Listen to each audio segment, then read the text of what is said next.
Yun o mga par, isang mapagpalang araw po sa ating lahat.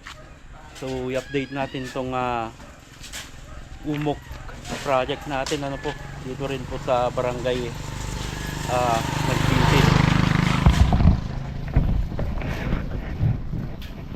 Yun mga idol. So eto mga idol, yung tinuloy natin nung Sabado, ano, yung bagong open na project natin. So continuity lamang po ito, ano mga idol.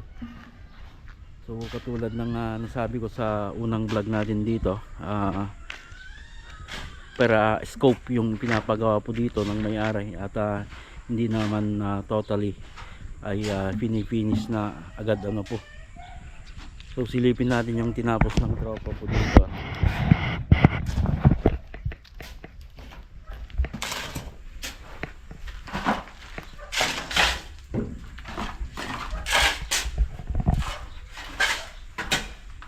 So nung Sabado mga idol, ito yung unang ginagawa natin, ano,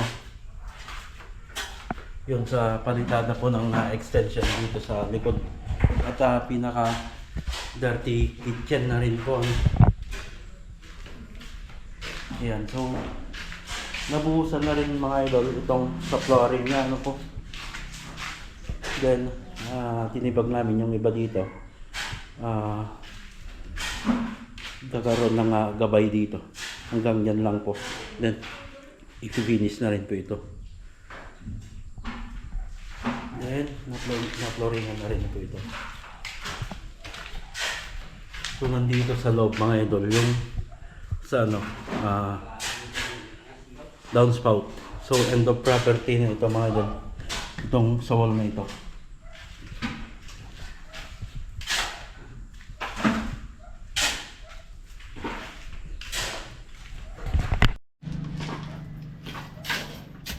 Kyle, i-introduce mo nga yung mga bagong kasama natin.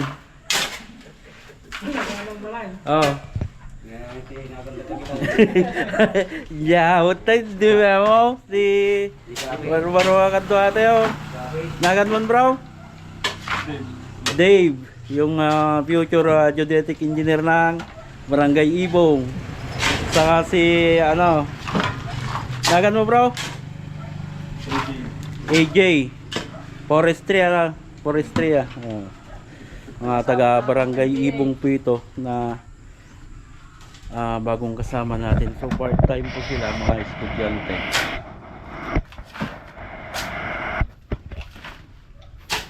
Ayan.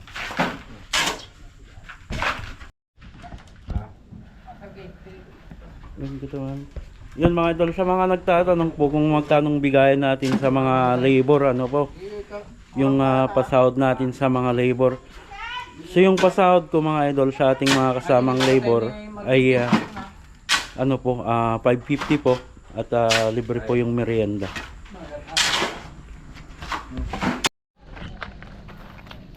Yun o mga par, so nakapag simula na rin po akong mag tiles po dito, ano, sa second floor. So kanina lang po ito. Yan o. And then yung ginamit namin dito mga idol ay ito po, ceramic po na 60 by 60. Basta outdoor mga idol, mas mainam mga idol kung ang gagamitin nating tiles, ano, sa outdoor ay ceramic. Dahil nag-absorb po ito ng init at lamig po ng panahon.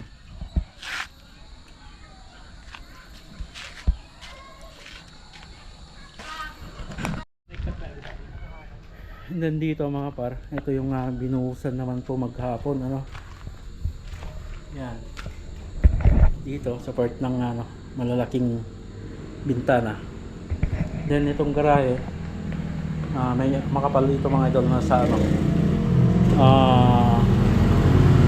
4 inches dahil garahe ito. Then may bakal din na nilagay.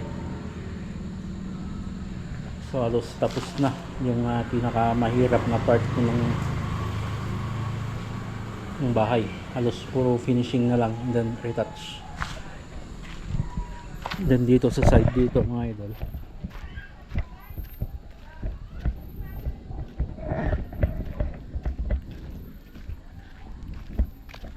Then dito sa side dito, sa part po doon ay sintadaan doon ng halos pitong patong. Diretso na po yan ng pintura.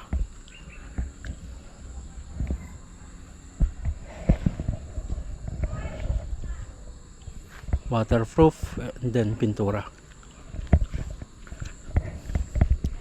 So halos mabigyan na natin ng ng kulay itong bahay.